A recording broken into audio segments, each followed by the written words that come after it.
धमकी ही दे रही हूँ।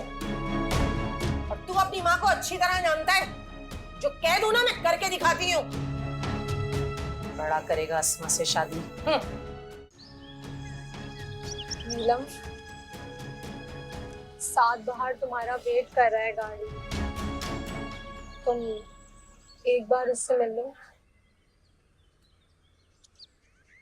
नीलम देखो, प्लीज मेरे कहने पे एक बार मिल लो, प्लीज। नीलम, मैं तुमसे अपनी रिक्वेस्ट कर रही हूँ।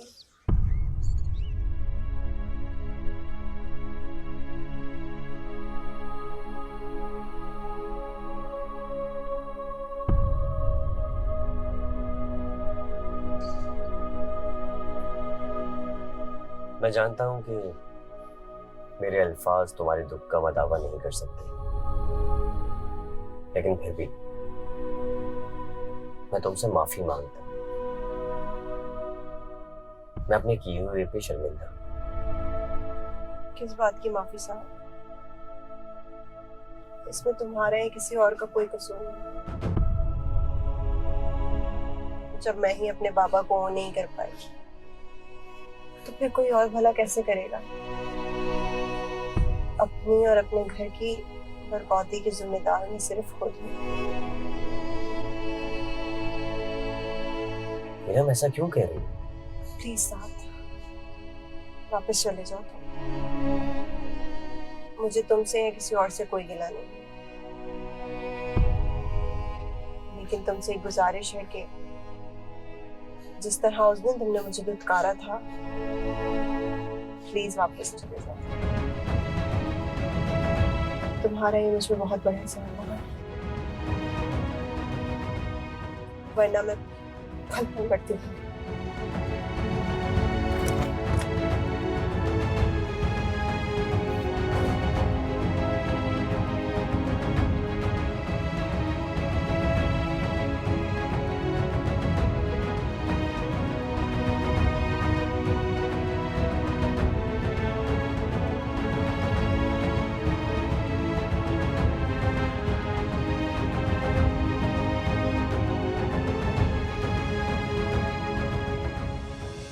मेरी जो शहजादियाँ हैं ना, ये मेरी रियासत की शहजादियाँ, ये मेरे बेटे हैं। थोड़ा बहुत तुम भी थोड़ा सा सुकून से काम लिया करो।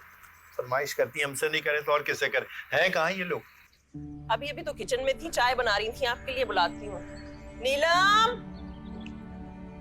अस्मा, रिदा, आओ जल्दी आओ बेटे, चाय ले आओ जल्दी से। अब ये नीलो से जो अटैचमेंट है ना, ये पहलोटी की ऐसे तो मोहब्बत। आ जाओ बिटिया, आ जाओ आ जाओ आ जाओ आ जाओ आ जाओ। वाह जी वाह, वाह जी वाह, गर्मा गर्म समोसे, चाय और ये चीज वेरी गुड।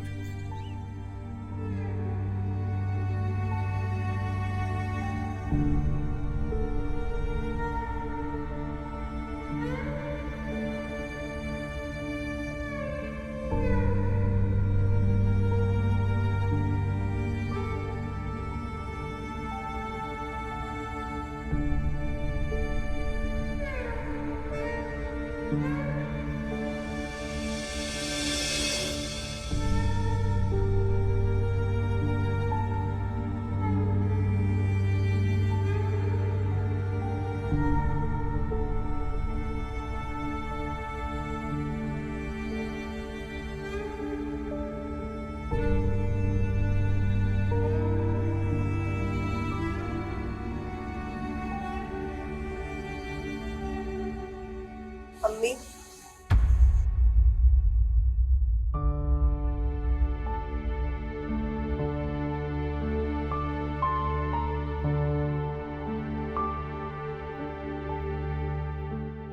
अम्मी प्लीज, अम्मी प्लीज मुझे माफ कर दें। मुझसे बहुत बड़ी गलती हो गई, अम्मी प्लीज मुझे माफ कर दें। अस्मा, इससे कहो यहाँ से चली जाए। मैं जब जब इसे देखती हूँ तो मुझे खुद से नफरत होती है कि मैंने ऐसी बेटी को पैदा ही क्यों किया जो मेरे शौहर को खा गई। अम्मी प्लीज ऐसा मत कहे, मैं मर जाऊंगी।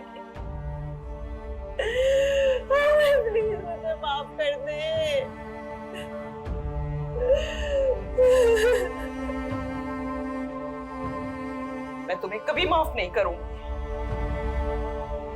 चली जाओ तुम यहाँ से। मैं कहीं नहीं जाऊंगी।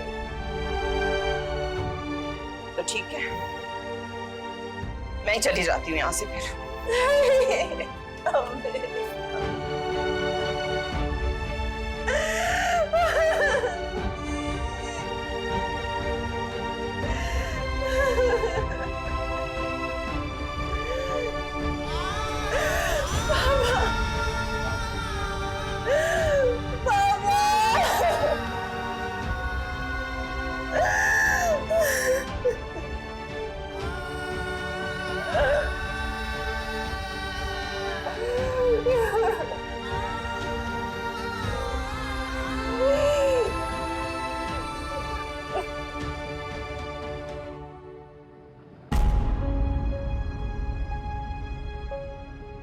परेशान हूँ।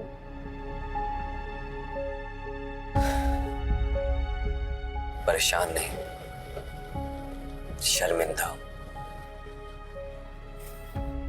मोहब्बत के रास्ते से मुजरिमों की तरह जो लौट रहा हूं।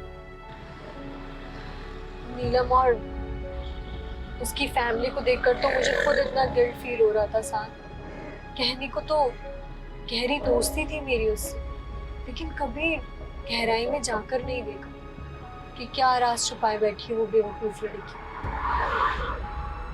और ना कभी उसके दिल को समझ सकी। बस हंसी मजाक और पागलपन में वक्त गुजारती है, वरना बहुत कुछ था जिससे पता लगाया जा सकता था। हम रिश्तों को देखते ही सतह लेवल पर है। कहने को तो मैंने बेहद मोहब्बत की थी नीलम से, लेकिन हकीकत में ये नहीं जान सका कि उसके दिल में क्या चल रहा है। उसके दिफा में एक लफ्ज नहीं कहा मैंने। अच्छा, तुम परेशान मत हो, कुछ वक्त दो से संभलने का। जख्म नया है और गहरा भी, टाइम तो लगेगा भरने में। जब तक तुम अपनी फैमिली के दिल में उसकी जगह बनाने की कोशिश करो। वो तो बहुत बात की बात है हीरा, ये वक्त कैसे गुजारना है मैं तो यही समझ नहीं पा रहा।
अस्मा, इससे कहो यहाँ से चली जाए।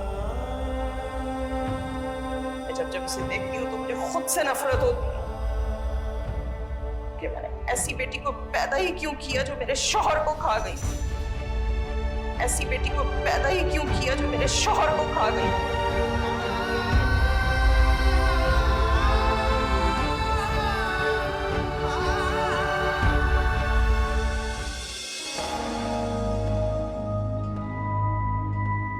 अगर तुम भी इस तरह चुप चुप रहोगी तो इस घर से दुख के साए कौन दूर करे।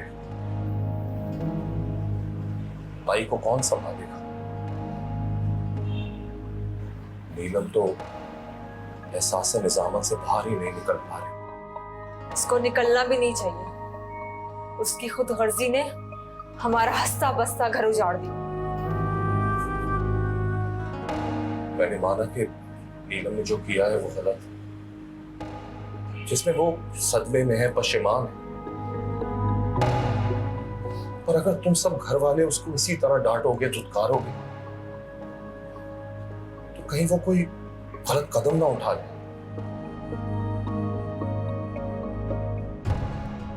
हाजी ताया तो चले गए, पर नीलम भी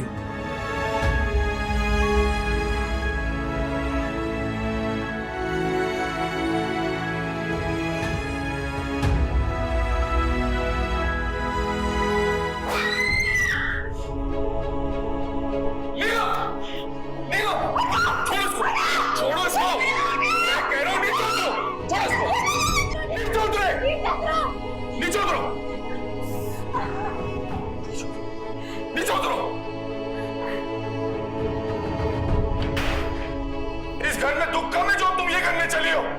होश में तो हो तुम। अब होश में आई हूं मैं। अब होश में आई और मुझे पता चलेगा कि मैंने क्या खो दिया।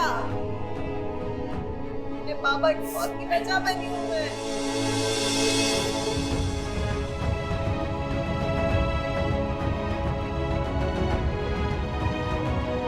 प्लीज मत करो नीलम, ऐसा मत करो। हमें और आजमाइशों में मत डालो प्लीज। इस घर की ना खुशियां खा गई हूं मैं। मत जाने दो मुझे।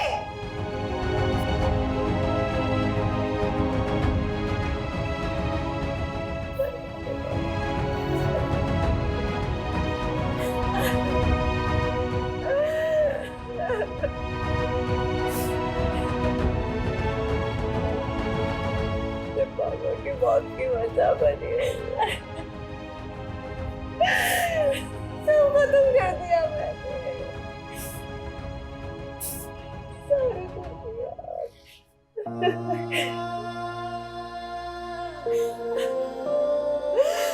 अपने बाप के मौत की वजह बनी हूँ मैं। नहीं रहना मुझसे।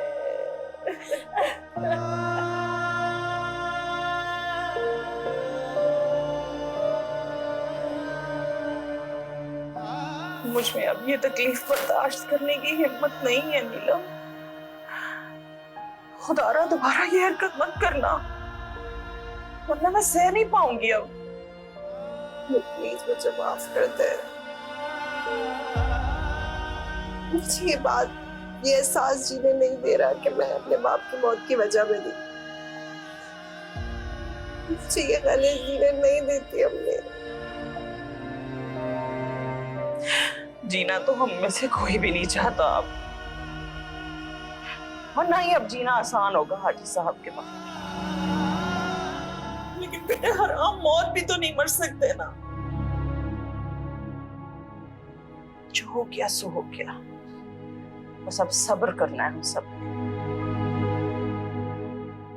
बस मेरा अल्लाह मुझे इतनी मोहलत और इतनी हिम्मत दे दे कि मैं तुम सबके फर्ज से सबकदोश हो सकूं। मेरे बच्चे, मेरे जान।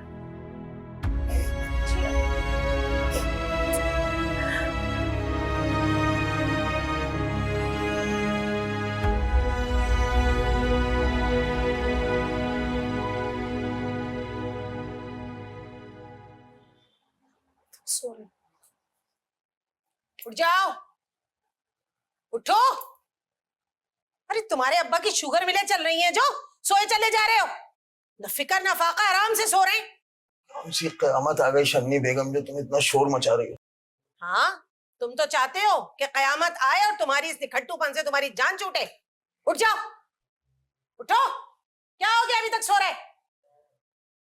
छना उठ गया ना, अब जाके चाय बना दो मेरे लिए। बना रही हूं मैं चाय। चाय पियो और फौरन जाके पकवान सेंटर खोलो।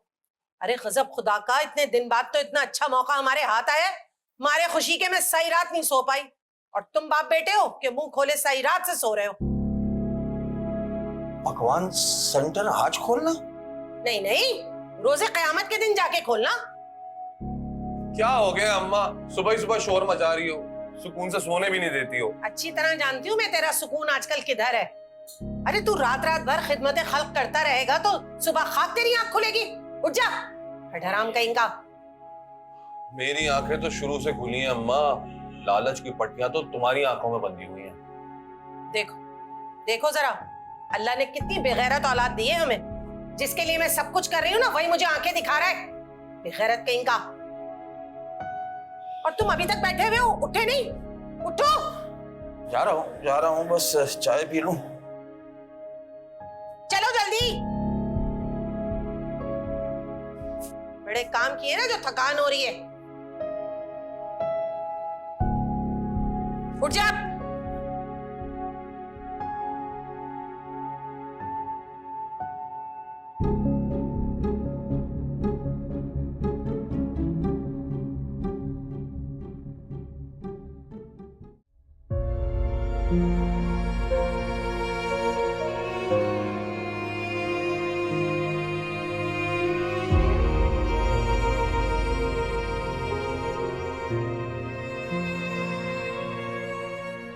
नीलम ने नाश्ता किया?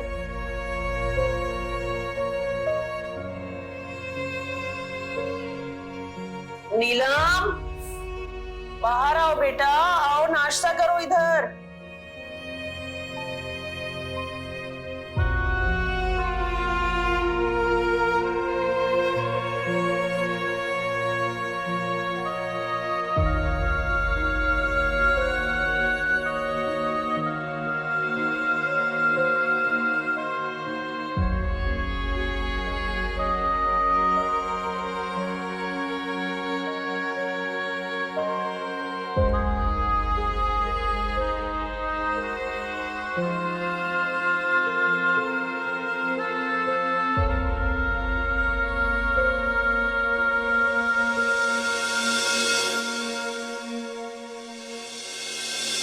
क्योंकि ये सब उसकी वजह से हुआ है। खुदा का शुक्र है हमारी ऐसी कोई बेटी नहीं, और ऐसी बेटी तो किसी की होनी भी नहीं चाहिए। तुम्हें पता है ये सारी सिचुएशन हमारे लिए बहुत अजियतनाक होती जा रही है। तुम्हारे डैड आज भी ऑफिस जाते हुए बहुत नाराज हो रहे थे। मैंने तो कल ही बब्बन और असलम से कह दिया है कि भाई साहब का कोई बेटा नहीं है। भाभी और बच्चियों को ना कोई कमी महसूस नहीं होनी चाहिए।